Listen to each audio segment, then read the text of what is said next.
podcast IMO.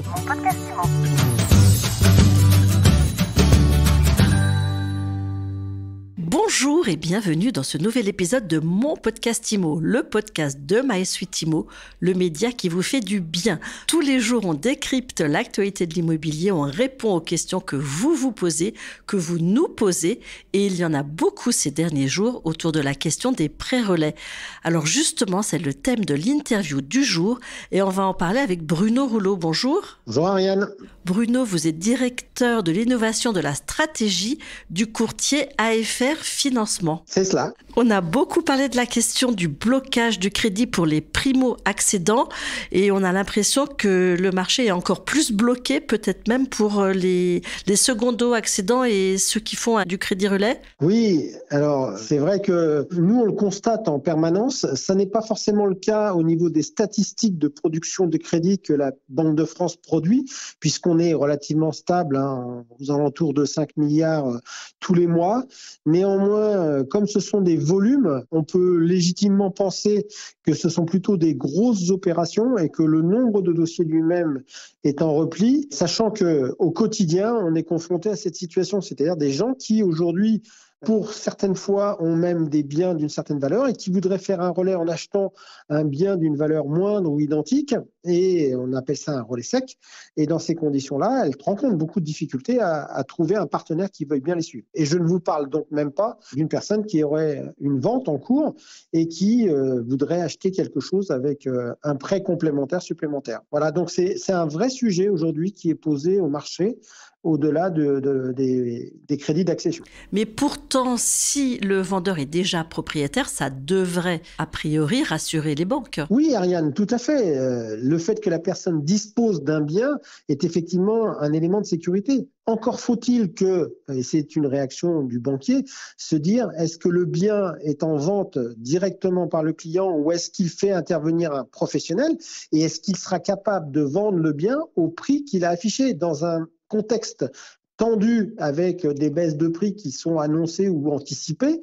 La banque peut se poser la question de savoir si jamais elle va avoir le profit ou le remboursement qui sera cohérent avec le montage financier. Donc ça, c'est le premier sujet.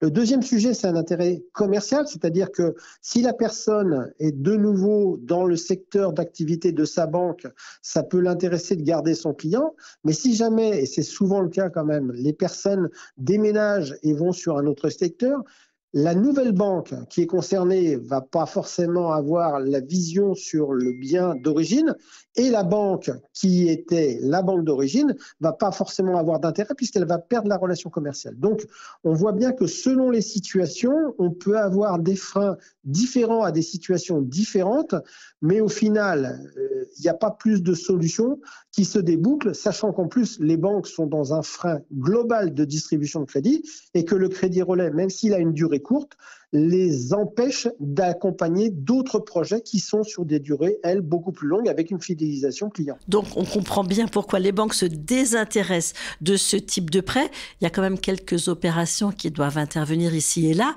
Et dans ce cas-là, on emprunte à quel taux ? Aujourd'hui, on a des taux qui sont variables d'un établissement à l'autre.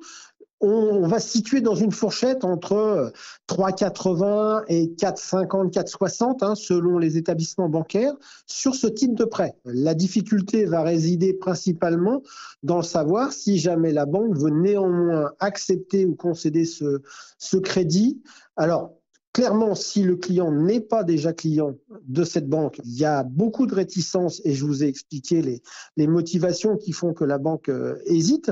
Mais si jamais la personne n'est pas cliente du tout, alors là, pour le coup, c'est pas forcément acquis que la personne obtienne de la part du banquier un crédit relais de cette nature. Alors, qu'est-ce qu'on fait ? Du coup, il y a des solutions alternatives pour les propriétaires qui se trouvent éjectés de cette possibilité de financement ? Alors, les solutions alternatives, elles sont pas très nombreuses. On est soit sur des montages un peu particuliers. Aujourd'hui, on trouve sur le marché des partenaires qui font de la location-accession, qui vont permettre de se positionner comme locataire accédant, c'est-à-dire avec une option d'achat définitive du bien pour le nouveau bien. La deuxième chose, c'est que sur le relais, il peut y avoir, notamment s'il y a encore un encours de crédit qui existe, et si la possibilité est donnée au client de le faire, la notion de purger son encours de crédit de façon à le faire reprendre ensuite sur un crédit qui sera libre de toute charge, enfin un bien qui sera libre de toute charge